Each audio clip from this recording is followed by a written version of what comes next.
आप जिस कुर्सी पर बैठे हैं, जिस पलंग पर लेटे हैं और चाय की चुस्कियों का मजा उठा रहे हैं, वो हवा में हो तो क्या महसूस होगा आपको? जाहिर है आपके पसीने छूट जाएंगे। लेकिन गुड़गांव में 500 गज में बना एक 2.5 मंजिला आलीशान घर हवा में है।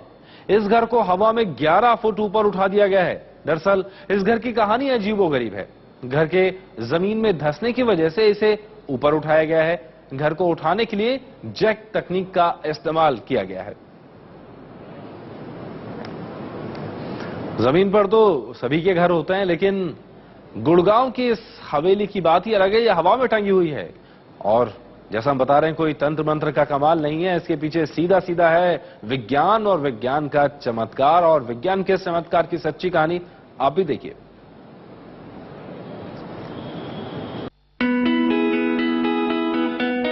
वाह, क्या घर है! क्या आपने ऐसा घर देखा है?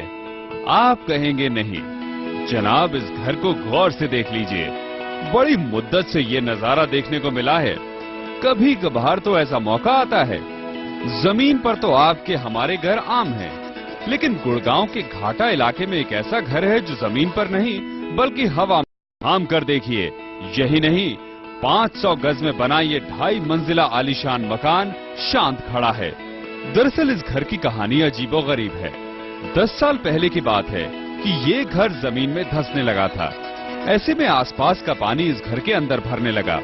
घर के मालिक ने इस घर को ऊपर उठाने की योजना बनाई। घर को उठाने के लिए जैक तकनीक का इस्तेमाल किया गया। जैक के सहारे 2.5 मंजिला ये घर जमीन से 11 फुट ऊपर उठा है। ये तरह से पहले तो रोड लेवल से काफी ऊंचा था, पर दोबारा रोड को भरत होकर और ये काफी नीचे पड़ गया, इसलिए इसको उठवाना पड़ा। इसमें पानी भरने की वजह से पानी भर जाता था बारिश का। इस घर को लिफ्ट कराने के लिए लगभग 275 जैक का इस्तेमाल किया गया है। हैरत की बात यह है कि इस घर में लोग बड़े प्यार से रहते हैं। इसे ऊपर उठाने में 35 मजदूर 40 दिनों तक जुटे रहे। ये अपने आप में एक अनूठा तरीका है। इतना ही नहीं, जिस खूबसूरती से इस घर को ऊपर उठाया गया है, उसके चलते पूरे घर में कोई दरार तक नहीं आई है। ये अनोखा काम राजेश चौहान की देखरेख में हुआ है। उन्होंने इस विधि को बाकायदा पेटेंट कराया है। उनकी ये तकनीक लिम्का बुक ऑफ रिकॉर्ड में भी दर्ज है। 91 से हम इस काम को कर रहे हैं और बहुत ही घर उठा चुके हैं, और हमारा ये सबसे मतलब हाइट का ज्यादा हुआ है, जिसमें कि हमने इस मकान को 11.25 फुट उठाया है। काबिले तारीफ है। ये पहली बार हुआ है कि जैक के सहारे इतनी बड़ी बिल्डिंग को ऊपर उठाया गया है। गुड़गांव से लता सिंह के साथ स्टार न्यूज रिपोर्ट। तो आपने देखा एक हवेली कैसे उठ गई 11 फुट ऊपर, और इस हवेली को ऊपर उठाने वाले जो इंजीनियर हैं राजेश चौहान, वो हमारे साथ फोन लाइन से जुड़ गए हैं। राजेश जी, कैसे किया ये कारनामा, कैसे करते हैं कारनामा? पिछले काफी सालों से आप ऐसा कर रहे हैं, लेकिन शायद ये सब पहली बार इतनी बड़ी हवेली को आपने उठाया है। हाँ जी, ये मतलब ऐसा है जी, बिल्डिंग को हमने हाइट में सबसे ज्यादा उठाया है। इससे पहले वैसे हम काफी मकान उठा चुके हैं जो 3 से 4 फुट अक्सर उठाने को मिलते थे। यहाँ पे मालिक के आगे समस्या बहुत बड़ी थी, जो काफी गहराई में ये मकान जा चुका था। ये मकान रोड से 5.5 फुट डाउन हो चुका था। तो अब ये जो 11 फुट 11.25 फुट उठाया, तो रोड से अब ये 5.5 फुट के करीब ये ऊपर उठ चुका है जी। जैसा बताएं 5.25 फुट अब रोड से ऊपर है। कुल मिलाकर तकरीबन 11 फुट इसे ऊपर उठाया गया, लेकिन करा कैसे? क्योंकि 5.25 फुट अगर नीचे जमीन में धंसा हुआ है, तो ऐसी कौन सी तकनीक है जिसके सहारे आप इसे ऊपर उठाते हैं? ऐसा है जी, हमारी अपनी ये तकनीक है। हमने मतलब इसको 91 से शुरुआत करा था।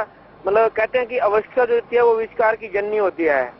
एक शुरुआत में हमने पुलिया को लिफ्ट किया था अपनी अवस्था के लिए। फिर हमें उससे ये समझ में आया कि जैसे ये पुलिया का लेंटर उड़ सकता है, और ऐसे ही बिल्डिंगों के लेंटर भी उड़ सकते हैं। पहले हम बिल्डिंग को लेंटर से उठाया करते थे। हम अभी से ये दूसरी तकनीक जो नीचे से उठाने की तकनीक, ये अभी लेके आए हैं। इसको 5 साल हो गए इस तकनीक को। तो कितना सुरक्षित है? क्योंकि सुनने में अजीब सा लगता है कि एक ऐसा घर है, 2.5 मंजिला घर है जो हवा में है और नीचे जैक लगे हुए हैं, तो सुनने में थोड़ा डर लगता है। तो कितने जैक लगते हैं एक मकान को उठाने में? जैक्स का ऐसे होता है कि ये एरिया के ऊपर होता है कि हाँ कितना बड़ा एरिया कितने वो लगेंगे। ये इसी मकान में हमने 275 जैक की सहायता ली है। तो क्या सेफ होता है जिस तरह मकान उठाना? सबूत तो हालांकि हम देख रहे हैं, लेकिन डर फिर भी रहता है। इसमें बिल्कुल कोई ऐसी दिक्कत वाली बात नहीं है। हम बिल्कुल ही इसे केयरफुली के जो सबसे सावधानी वाली चीज है वो है इसका लेवल। इसको हम एक एक mm करके उठाते हैं, जिसे बिल्डिंग को पता भी नहीं लगता है कि हाँ कुछ नीचे काम भी हो रहा है या नहीं। जी, तो इसमें राजेश जी खर्चा कितना आता है? क्योंकि सुनने में बहुत दिलचस्प लग रही है पूरी, और सबूत भी हम देख रहे हैं अपने सामने, आंखों के सामने, कि 11 फुट ऊपर उठ गई है कोई हवेली। तो इसमें खर्चा कितना आता है? इसमें खर्चा ऐसा होता है जी 20 से 25% जो मकान की कॉस्ट होती है उसमें ये काम निमट जाता है। तो मतलब सबसे बड़ी बात, मकान तोड़वाए बिना अगर उठाना हो तो ये तकनीक बेहतर है। हाँ जी, एक तो मतलब ये तकनीक बहुत अच्छी है। इसमें नेचुरल चीज है। ये देखो जो ईंट एक बार बन गई उसको अगर तोड़ दिया गया वो खत्म हो जाएगी। ये नेचुरल चीज, इतना नेचुरल सामान भी बच गया है समझो। तो राजेश जी, जो इसके मंजिल में जो इस घर में पहले से रहते थे, ऊपरी मंजिलों पर रहते थे, तो क्या उन्हें हटाने की जरूरत पड़ती है या वो घर में रहते हैं उसी के साथ आप ये काम कर देते हैं? उसमें हटाने की वैसे कोई खास जरूरत नहीं होती है। बस एक ऐसा हो जाता है कि जैसे सीवर का डिस्कनेक्ट कर दिया जाता है, उसकी वजह से कई बार मालिक उसमें नहीं रहता है जी। नहीं तो वैसे ऐसी कोई इसमें ऐसी कोई दिक्कत नहीं आती है कि ऐसे कि कोई ऐसे खतरनाक काम नहीं है कि हाँ उसमें कोई हमें डर लगे या कुछ है। उसमें इनके मालिक भी रहता है। कई जगह तो मालिक खाली कर जाता है, तो फिर हमारे जो वर्कर हैं वो सब इसमें रहते हैं। जी राजेश जी, ये तमाम जानकारी देने के लिए आपका बहुत बहुत शुक्रिया। राजेश चौहान थे जो इंजीनियर हैं और इस तकनीक का इस्तेमाल करके घरों को ऊपर उठाते हैं।